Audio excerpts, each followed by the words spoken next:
Kitate, Kitate, Kitate. A man is dozing off while on cake duty, as everyone frantically prepares a birthday party for the guest of honor.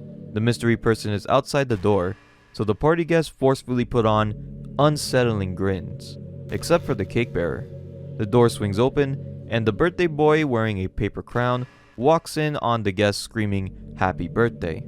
As the group starts singing, the cake bearer's expression becomes more depressed. The boy's cheer turned to annoyance, and he snapped. "What's with the face?"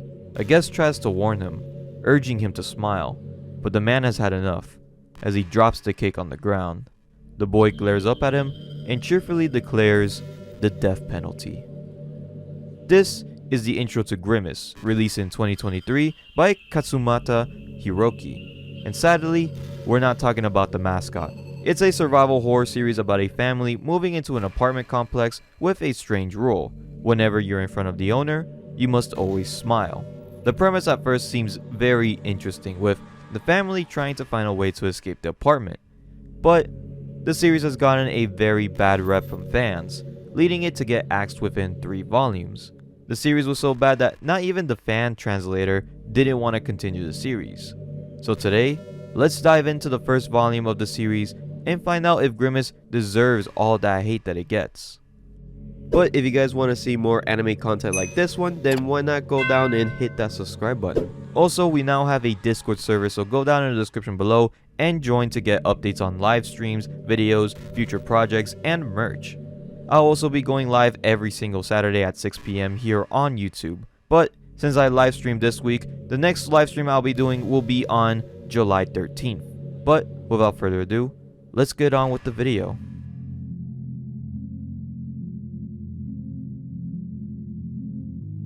The chapter opens up with the Shirotani family. June, her husband Koji, her teenage daughter Mana, and her young son Yuito, moving into a new apartment. As they unpack, June's friend Yusako, now their neighbor, drops by. Koji takes Yuito to a nearby park, while Mana storms out to wander on her own. Yusako and June chat, with June thanking her for recommending the complex. Yusako then mentions an odd but crucial rule. Whenever they see the owner, they must always wear a smile. The boy with the crown soon introduces himself as the owner. June asks what happens if they don't follow the rule, and Yusako ominously replies, "You'll find out tomorrow." Later that night, the man who was carrying the cake in the beginning tries to harm himself, but fails. Panicked, he runs away from the apartment complex. Meanwhile, the owner enjoys a bowl of cereal on the 4th floor, when suddenly, the man's mouth starts filling up with cereal. The next morning, Koji goes to take out the trash and sees police investigating the building. The man's body has been found, an apparent suicide, but June suspects that the owner is behind it. As the parents break the news to the kids, the doorbell rings.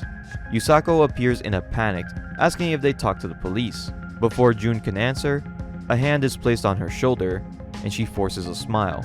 The owner has appeared. Introducing himself to June, the owner is interrupted by Koji, who asks about the rule. The owner claims that it's an experiment to foster neighborly kindness and insists that the family participate. Mana refuses, saying that she won't be causing any trouble, which displeases the owner. However, Yuito diffuses the tension with a smile, and the owner leaves with Yusako. That night, the family is asleep until Koji wakes up to find a noose in front of him, with June and Mana hanging beside him. He quickly rescues them as the owner watches from his window. Though his wife and daughter are safe, the doorbell rings again. Koji rushes to the door only to find the owner outside, complaining about the noise. He reaches for the doorknob but doesn't open the door. The owner doesn't really care if he obeys or opposes him. It really doesn't matter to him anyways. Grimace so far has been an interesting read. The premise alone of escaping an immature child of power seems pretty fun, especially when we get to the part where they actually want to escape. The first 2 chapters are to build up to it though, which they did a good job at.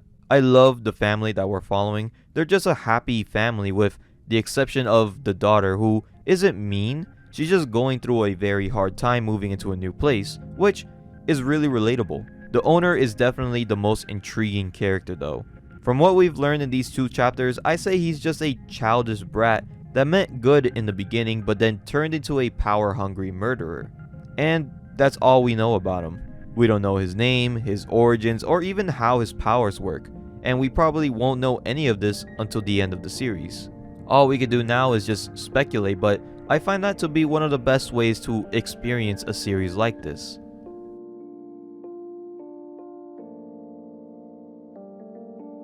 The next day, the Shirotani family discussed the terrifying events of the previous night, when they're interrupted by screams outside. Yusako is being berated for not alerting the residents of the owner's arrival. As the yelling continues, the owner steps out, and everyone forces a smile. He chats to the residents like normal until he reaches Koji, who responds with a forced grin, satisfying the owner. At the kitchen table, the family decides to leave the apartment complex that night. They quietly pack their bags, sneak out, and get into the car. As Koji puts the car in reverse, the owner whispers, "Good night," and the car goes haywire.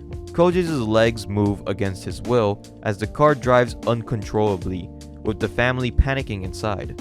Mana struggles to buckle her seatbelt but can't control her body. Koji begs for it to stop, and the car halts next to a park, where the owner is sitting at the swing set. He approaches the car, taps on the window, and forgives them for trying to leave, warning that next time they'll all die together if they don't smile. Koji forces a smile and shakes the owner's hand. The following day, the family follows the rule, forcing smiles whenever they see the owner. However, the owner starts pushing his limits. One afternoon, Yuito comes home from school and sees that the owner is hanging out with 3 other boys. The owner welcomes him, and one of the boys pretends to kick him, who continues to smile despite the taunts. When Koji enters the apartment, he finds Yuto smiling while the owner and the boys create chaos in the living room. The middle schoolers name Irata, Aoi, and Toma demand that Jun make them food. When the snacks run out, Toma dumps a bowl of soba in front of Koji and orders him to eat it. Ready to snap, Koji complies after the owner insists that they treat the boys as they would treat him. To survive, Koji eats the soba off the ground. The next day, Toma mocks the incident and is pushed by a boy on a bike. Toma retaliates by pushing the child towards traffic, narrowly avoiding a tragedy. Io pins Toma to a wall, defending the boy, but Toma dismisses it, saying that the owner wants him to be dangerous. That night, Mana is walking back to the apartment when she encounters the group of boys on the stairs. The owners ask why she roams late at night. Mana claims that she just wanted something to eat, but the owner knows that she frequently visits bathhouses. He suggests that they all take a bath together, promising not to touch her and asserting that their intentions are pure. The scene cuts to the bathroom, where the boys watch Mana take her clothes off. They argue about who goes into the bath first, but ultimately, it's just Toma and the owner in the bath with her. Toma starts teasing Mana, who struggles to maintain a smile. The other boys leave, saying that it's not their role to take care of her. Toma grabs her arm, and the owner sternly reminds him not to touch her. Toma apologizes, but fear wipes the smile from his face. To start off with the positives, I really like the way that they show the smiles in this series. It's just so creepy and disturbing, especially when it comes to the family. It's really the only scary imagery in the series, but obviously the scariest thing is how powerful the owner is. He has the entire family and the whole residency in the palm of his hands, and now he has lackeys that do his bidding as well. We still don't know what his power is, but if I were to guess, it would have to be some kind of like mind control or witchcraft that allow him to control people's limbs. But that's pretty much all the positives. For those who have read the series, you would know that this isn't actually how they start chapter 3. The first scene of chapter 3 is the owner talking to a father while he spears with his daughter. A huge complaint with most fans, and the reasoning that they probably stopped reading is due to it being really edgy. Now, I've read edgy series, but the big difference between something like Pumpkin Night and Grimace is the fact that Grimace uses unnecessary sexual violence to seem cool. Not only that, but after the escape plan fails, it just turns into a torture fest. The owner is, like I said in the last section, a brat that has good intentions at first. However, even with those hints, it still doesn't make him a likable or cool character. I hate sexual content when it comes to horror series. It always just makes me super uncomfortable. But most importantly, it just plays no part when it comes to telling the story. And I proved it by not even mentioning the opening scene, and the narrative didn't even change. So with this happening in just 3 chapters and people are complaining about the sexual violence, I don't even want to know what's in the rest of the series.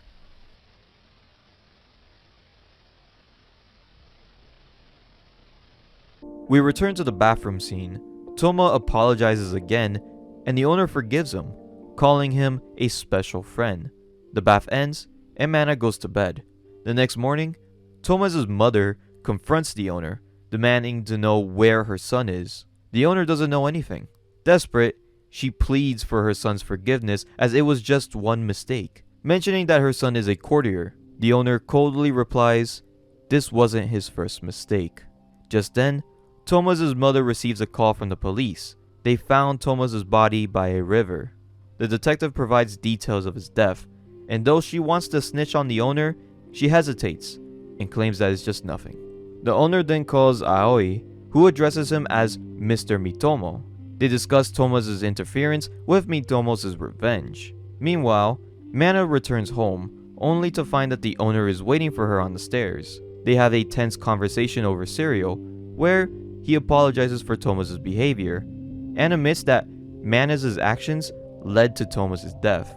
Amused by the situation, but regretful about losing his pawn, Mitomo forces her to eat a bowl of cereal as a twisted reward. Mana later throws up, feeling guilty over her role in the murder. Even her safe space, the bathhouses, have been tainted. The final chapter begins with Hirata paranoid about Toma's death and fearing that he might be next. Aoi questions why Hirata feels like a victim when he was equally involved in the bullying. Hirata frantically calls his mother, who reacts with horror to the news. Jun picks up Yuito from school and encounters the owner. They try to ignore him, but he warns them, saying the next step is the end.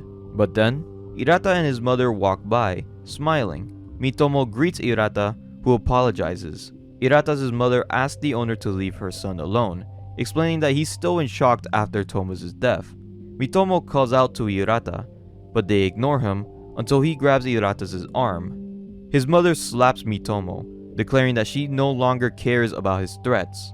They became courtiers to avoid his wrath, but now she's determined to protect her child herself. The owner turns to Jun, asking if she would protect her son. She firmly replies, yes. The owner allows them to go home, and that he'll see her at next week's meeting. For only 2 chapters, the story actually leads to some pretty interesting reveals. Not only do we now know the owner's name to be Mr. Mitomo, or at least that's what Aoi called them in the translation, but now we get introduced to courtiers. We've heard about it in chapter 3, but never in full detail. Both Hirata's and Toma's mother say that they were both courtiers, meaning that they're friends of the king, or in this case, Mitomo. Not only were the boys courtiers, but also Yasuko, which explains why she invited Jun to move in. We also finally see somebody standing up to the owner, with the craziest panel of the entire volume, Irita's mom slapping the owner. He's obviously angry about the slap, but my guess is that he let it slide just because she kept a smile throughout the whole confrontation. It's either that, or he respects that the mothers will protect their sons no matter what, giving a hint at his relationship with his own mother. I also really like Mana. She's the only character in the whole family that actually has personality. I mean, Jun is motherly, Koji just stands up for his family, and the son is good with his instincts to survive. But none of them get enough screen time to really explore their mental toll of the situation. Unlike Mana, she gets her own trauma with the owner and is responsible for the death of Toma, which we see her go through her grief in detail. But even back in chapter 1, she was like the only character to really have personality. Now obviously this could be fixed in the next 13 chapters, so I'm not really harsh on it too hard, but with just the first volume I really expected a little bit more. Grimace offers a compelling yet flawed take on the survival horror genre. The premise is great, with a family trying to escape from a sinister brat with mysterious powers while also following its ridiculous rule of smiling. But there's not much to be desired in this volume, especially the escaping part, since they say they want to escape, but they haven't thought of any more attempts after that. The family also shows promise with a wholesome dynamic between them, but they barely get any emotional depth except for the daughter, which makes her shine brighter than the rest of the family. The biggest complaint is that the series quickly descends into a gratuitous violence and unnecessary edginess, distracting from what could have been a more nuanced and psychologically thrilling story. The owners' ambiguous powers and the concept of courtiers add some layer of world building to the narrative, but the reliance of shock value and the underdevelopment of certain characters hindered the series' potential. Despite these shortcomings though, Grimace does manage to create some genuine disturbing moments, and most of these problems that I listed could have been fixed in the next couple of chapters. I wouldn't mind covering the next 2 volumes to see if it does get better, but with its abrupt cancellation and the negative reception that has gotten from fans and translators alike, it seems that Grimace falls short of its potential. I suggest you guys read it to make your own opinion on it, but don't expect it to be a standout in the genre. But thank you guys for watching this video. I really hope you guys enjoyed it. Remember to join my Discord server for updates on videos, live streams, and merch, but also don't forget to hit that subscribe button for more horror, anime, and manga videos. But I'll be seeing you guys in the next video.